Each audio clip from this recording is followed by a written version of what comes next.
What was the first thing that made you truly question that religion? So one of the first questions that I had about Christian doctrine really centered around the concept of heaven. I just didn't understand how heaven could be heaven while hell existed. Meaning, for people who are in heaven, how is it paradise if people they know are suffering forever in eternity? Like, is that your paradise? You can really celebrate and be happy in a place while you know, like, your uncle or your friend or your child is burning in a lake of fire forever and ever. Like, it seems like the party's just going to be dampened a little bit, right? And usually the answer I would get to my questions was, well, God's going to just wipe their memory clean, so they're not going to remember those people. So how are they the same person then? Like, if you just don't remember huge chunks of your life, like huge chunks of your life are gone, are you even the same person? Huh?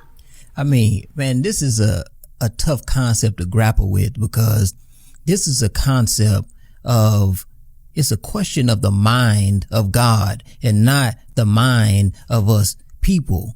And it's beyond something that I could ever fully understand.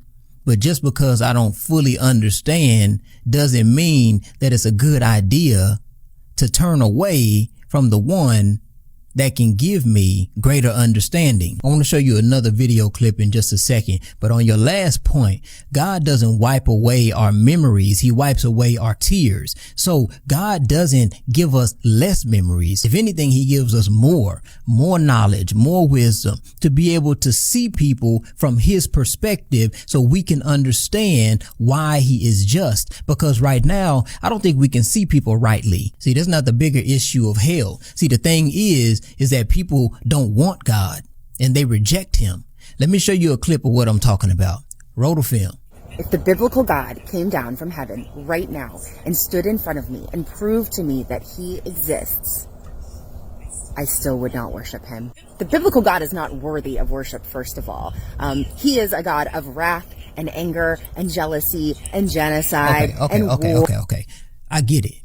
You have chosen to live your life separate from God. But see, that's what I'm talking about. You got to understand that you don't go to heaven because you're a good person.